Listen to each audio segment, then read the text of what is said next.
brand new backlash and a response from the White House after some controversial comments from President Obama on the campaign trail. Back in April, he said Republicans, quote, drove the car into a ditch, referring to the economy. Now he says that car is out of the ditch, but Republicans better plan to ride in the back. We got to have middle-class families up in front. We can't, we don't mind the Republicans joining us. They can come for the ride, but they got to sit in back.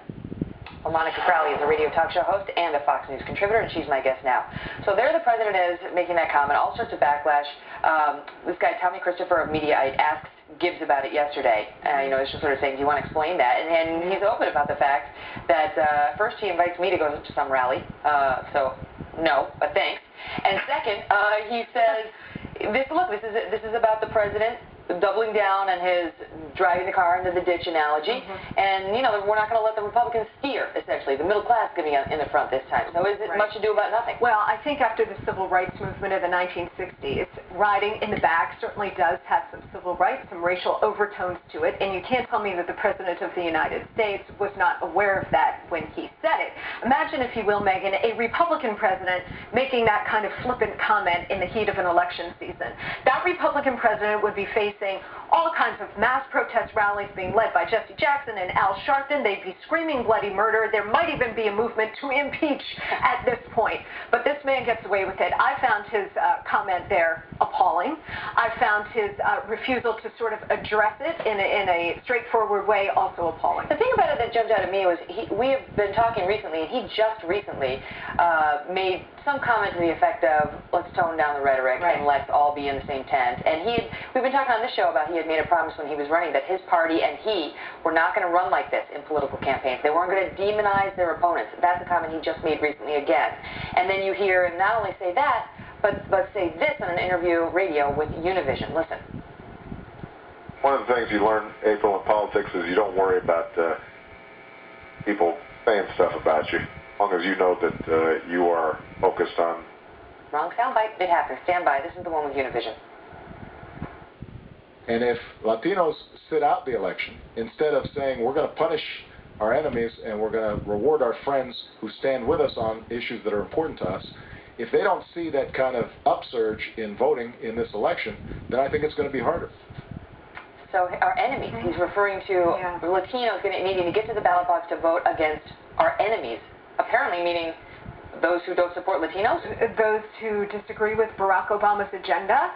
This is nothing new, Megan. I mean, ever since this man became president nearly 2 years ago now, he has constantly used this kind of incredibly divisive rhetoric. He seems to forget that he's no longer campaigning. He's the president of the United States. The president is supposed to be the president of all of the people, even those who disagree with his agenda and disagree with him. He ran in 2008 on this platform of being somebody who could unify everybody. He was a biracial guy who was going to bring the races together. He was going to bring all of these people together. He has. That was never realistic. The exact opposite way. But he's been beaten up day after day after day by the Republicans. And it's true that the Republican Party has not been in favor of immigration reform. And you could make the argument, not saying it's valid or not, you could make the argument that they're anti-Latino because they're anti-illegal immigration, which involves a lot of Latino immigrants, okay?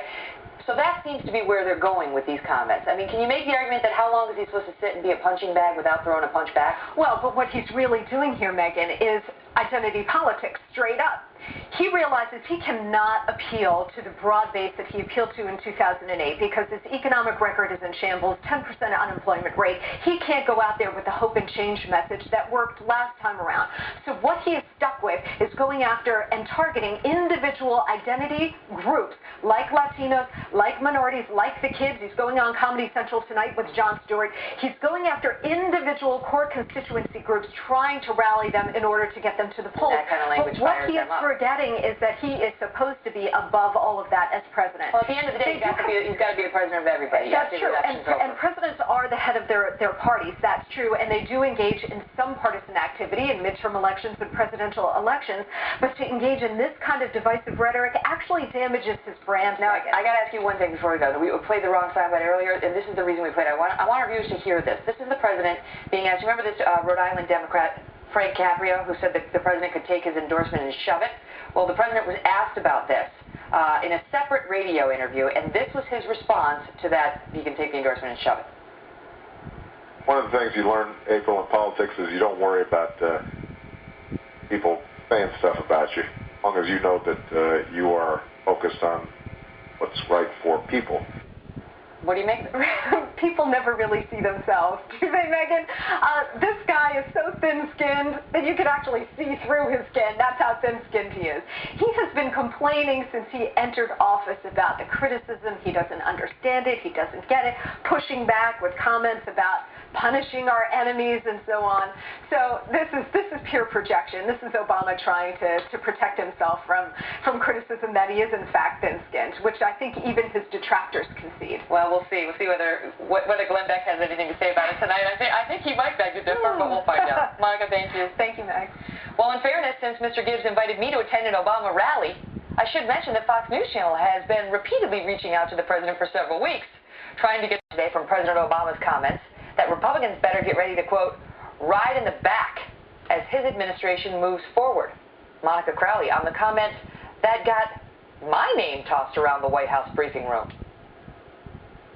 There's apparently a lot of outrage building over the president's addition of to the car story of the Republicans riding in the back. I don't know if that's new, but apparently now people are upset about it. I think they're casting it even as some sort of a civil rights reference. Are you aware of this? Yeah. Megyn Kelly of Fox said specifically she wanted to know what Gibbs would have to say about it.